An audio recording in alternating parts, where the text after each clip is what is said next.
ఇవాళ మనం నిధి నిక్షేపాల గురించి కొంత వివరణ ఇచ్చుకుందాం, కొంత వివరంగా చెప్పుకుందాం. ఈ గుప్త నిధులు అనేటివి ఎన్ని రకాలుగా ఉంటాయి, వాటిని ఎలా బయటికి తీయాలి, ఎటువంటి దిగ్బంధనలతో వాటిని నిక్షేపం చేసి ఉంటారు, అసలు నిజంగా నిధులు నిక్షేపాలని వెలికి తీసే మంత్రాలు ఉన్నాయా, ఇటువంటి వగైరా విషయాలు ఇక్కడ అవగాహన కోసం మాత్రమే చెబుతున్నాను. తెలుసుకోండి, తెలుసుకుని జాగ్రత్త పడండి. ముందుగా నిధులు 7 రకాలుగా ఉంటాయి. మొట్టమొదటిది దేవతల నిధి, దేవనిధి అంటారు. 2 నాగుల సంపద, నాగనిధి అంటారు. 3 చక్రవర్తి స్థాపిత సంపద, దీన్నే రాచనిధి, దేవదత్త నిధి కూడా అంటారు. ఋషి సంపద, 4వది మహర్షి నిధి అంటారు. 5వది చోర సంపద, చోర నిధి అంటారు. 6వది యక్షగణ రక్షణ సంపద, యక్షనిధి అంటారు. 7వది తంత్రనిధి. ఇలా 7 రకాలుగా నిధి నిక్షేపాలను విభజన చేసి ఉంటాయి. ఒక్కొక్క దానికి ఒక్కొక్క విధి విధానంతో అనేక రకాలైనటువంటి దిగ్బంధనలు చేసి నిక్షిప్తం చేస్తారు మన పూర్వీకులైన ఋషులు, మంత్రవేత్తలు.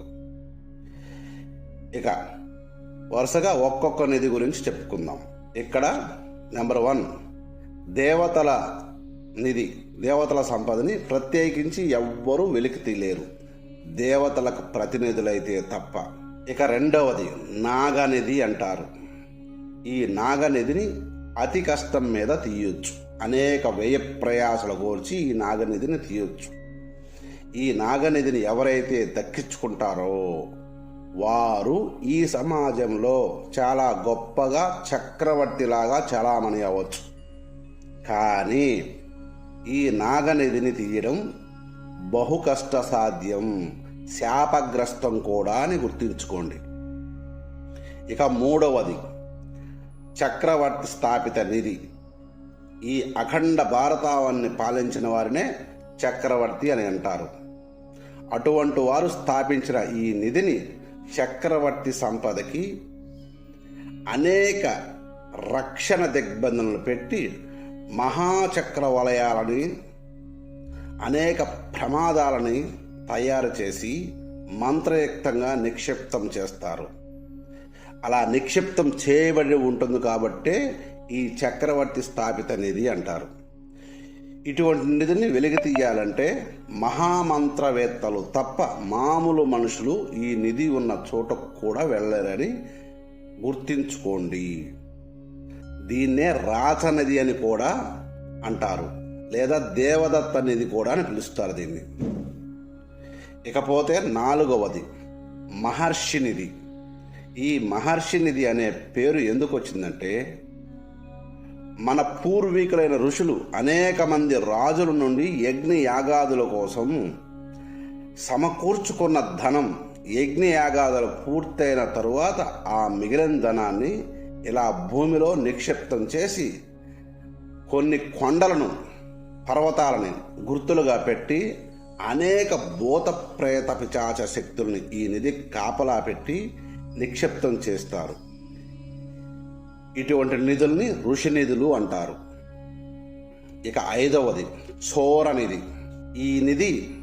ఈ చోర నిధి అంటే అప్పట్లో బందిపోటు దొంగలు వాళ్ళు దోచుకున్న సంపదని అక్కడక్కడ దాచిపెట్టి మర్చిపోతుంటారు, లేదా రాజుకు పట్టుబడి చనిపోతుంటారు. ఇటువంటి వాళ్ళు పెట్టిన వాటినే చోర నిధులు అంటారు. వీటికి ఎటువంటి దిగ్బంధనలు ఉండవు కనుక ఇప్పటికీ అక్కడక్కడ ఏదైనా తవ్వకాల్లో బయటపడుతూ ఉంటాయి. అలా బయటపడే వాటిల్నే చోర నిధులు అని కూడా పిలుస్తారు.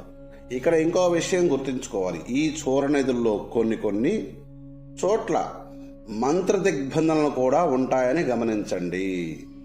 ఇది ఎలా సాధ్యమైందంటే పూర్వకాలంలో చాలామంది బందిపోటు దొంగల్లో మంత్ర విద్య విరివిగా తెలిసి ఉండేదని తెలుసుకోండి. ఇక 6వది యక్షనిధి. ఈ నిధుల్ని సముద్ర గర్భంలో లేదా నదీ గర్భాలలో లేదా జల దిగ్బంధనంలో మహా అరణ్యాలలో ఈ యక్ష నిధులు ఉంటాయి. వీటిని నిరంతరం యక్షులు కాపలాగా ఉంటారు. ఎవరైతే యక్షిణీ దేవతలను అనుగ్రహం పొంది ఉంటారో వాళ్లకు మాత్రమే ఈ నిధులను తీయగల కెపాసిటీ ఉంటుంది. మిగిలిన వాళ్ళు ఈ నిధులు తీయాలనే ఆశతో దుర్మరణం పాలవుతారని గుర్తుపెట్టుకోండి. ఇక 7వది తంత్రనిధి. దీని పేరు తంత్రనిధి అంటారు. వీటికి పెద్ద పెద్ద ఆలయాల్లో అక్షయ సంపదను దాచిపెట్టి అనేక తాంత్రిక క్రియలతో తాంత్రిక శక్తులను నిద్రలేపి వాటికి నిరంతరం కాపలాగా పెట్టి ఎవరైతే ఈ అక్షయ నిధికి అనేక మంత్రతంత్ర విధానాలతో కాపలా పెడతారో వారు మాత్రమే అందులోకి వెళ్ళే విధంగా ఒక రకమైనటువంటి శబ్దంతో ఒక కోడ్ను పెట్టుకుంటారు. అలా వాళ్ళ తదనంతరం వాళ్ళ వంశంలో వారికి ఆ కోడ్ గురించి ఆ కోడ్ను నేర్పించి ఆ విధి విధానాలు చెప్పేవాళ్ళు. అలా ఆ తంత్రం తెలిసిన వాళ్ళు మాత్రమే ఈ కార్యక్రమాలు చేసేవాళ్ళు. ఇటువంటి కార్యక్రమాలు చూసుకుంటూ ఉంటారు అప్పట్లో. ఎందుకంటే పూర్వం మనకు బ్యాంకులు గట్రా లేవు కనుక ఈ సంపదని భగవంతుని సమక్షంలోనే పెట్టి నీలమాలిగలనే రూపంలో దేవదత్తం చేసి భద్రపరుస్తారని గుర్తుంచుకోండి. ఇలా భద్రపరిచిన వాటిని అనేక దిగ్బంధనలతో మరియు నేటి సాంకేతిక పరిజ్ఞానానికి కూడా అర్థం కానటువంటి ఒక రకమైన ఫ్రీక్వెన్సీ ద్వారా మంత్రాన్ని తంత్రాలకు జోడించి నిక్షిప్తం చేశారు. నిక్షిప్తం చేయబడినటువంటి నిధులు ఆ ఫ్రీక్వెన్సీలోనే మంత్రోచ్చారణ చేయవలసి ఉంటుందని గుర్తుపెట్టుకోండి. లేకపోతే అది దేవదత్తమైన నిధులు ఎప్పటికీ బయటపడవు. అన్నిటికంటే జటిలమైనది. అక్కడ ఎటువంటి దిగ్బంధనలు ఉన్నాయని తెలుసుకోవడమే పెద్ద జటిలమైన ప్రాసెస్. ఈ ప్రాసెస్ తెలుసుకున్న వాళ్ళు మాత్రమే ఇటువంటి దిగ్బంధనలు కావచ్చు లేదా హోమక్రియలను కావచ్చు పర్ఫెక్ట్గా మ్యాచ్ చేసి ఆ నిధులను వెలికి తీస్తూ ఉంటారు. ఇటువంటి వాళ్ళు అరుదుగా ఉంటారు. ఇక ఇంతటికంటే ఎక్కువ ఈ మాధ్యమంలో చెప్పకూడదు కనుక చెప్పట్లేదు.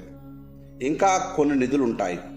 వాటిని నేడు వాడుక భాషలో లంకె బిందెలని పిలుస్తూ ఉంటారు. ఇటువంటి వాటిని కనుక్కోవాలి అంటే మాత్రం తప్పకుండా అంజనాలు లేదా లేపనాలు మంత్ర ప్రేరితమైన దృష్టి తప్పకుండా కావాల్సి ఉంటుంది. ఎవరైనా ఉత్సాహవంతులు ఉంటే వాళ్ళకి నిధిని ఎలా దర్శించాలి, ఆ నిధి నిక్షేపాలని దర్శింపజేసే ఒక మంత్రాన్ని ఇక్కడ ఇస్తాను. ఆ మంత్రాన్ని 5 లక్షల జపం చేసిన వ్యక్తి 3 సార్లు మాత్రమే నిధిని కనుగోగలడు. ఓన్లీ దృష్టి మాత్రమే వస్తుందని గుర్తుపెట్టుకోండి. ఇక్కడ మంత్రాన్ని ఇస్తున్నాను, చేసుకుని నిరూపణ చూసుకోండి. మంత్రాన్ని చెప్తున్నాను, వినండి. ఓం బ్రం బ్రాం బ్లం బ్లూం సర్వనిధిం దర్శయ దర్శయ హైం హోం డ్రం డ్రాం డ్రూం ద్రం స్వర్ణాకర్షణ భైరవాయ ఫట్ అనే ఈ మంత్రాన్ని జపం చేసేటప్పుడు, ఈ 5 లక్షల సాధన చేసేటప్పుడు అన్ని నియమాలు ఖచ్చితంగా పాటించవలసి ఉంటుంది. అయ్యప్ప స్వామికి ఎలాగైతే నువ్వు నియమనిష్ఠులుగా చేస్తుంటో ఆ నియమాలన్నీ పాటించాల్సి ఉంటుంది. శుచి శుభ్రత ఖచ్చితంగా పాటించాల్సి ఉంటుంది, గుర్తుపెట్టుకోండి. ఇకపోతే నిధులు నిక్షేపాలనే తిరిగే మీ సమయాన్ని వృధా చేసుకోవద్దు, మీ డబ్బును వృధా చేసుకోవద్దు. ఇక్కడ కొంతవరకు వివరణ ఇచ్చాను. నేడు ఈ సమాజంలో చాలామంది తయారయ్యేవారు కనుక ఇక్కడ నిధుల గురించి ఒక వివరణ ఇచ్చాను. కొంతవరకు మీకు అవగాహన కోసం, అనుభవం కోసం ఒక మంత్ర సాధనని కూడా ఇస్తున్నాను. చేసుకుని సుఖించండి. ఆచరణ కోసం చేసుకుని నిరూపణ చూసుకునైనా ఈ మంత్ర సాధనని జాగ్రత్తగా చేసుకుని ప్రతి సంవత్సరం 3 సార్లు మాత్రమే చూపిస్తుంది. ఈ 5 లక్షలు మంత్ర జపం నువ్వు 1 సంవత్సరంలో చేస్తావా 1 నెలలో చేస్తావా అనేది ఇక్కడ ముఖ్యం కాదు. 5 లక్షలు జపించంగానే నీ దృష్టి దృక్కోణానికి 3 సార్లు నిధిని దర్శనం చేసుకోవచ్చు. అది ఏ నిధైనా కావచ్చు. దర్శనం మాత్రమే నాయన, స్పర్శనం కాదు, గుర్తుపెట్టుకో. జాగ్రత్తగా చేసుకొని సుఖించండి. సర్వే జన సుఖినో భవంతు.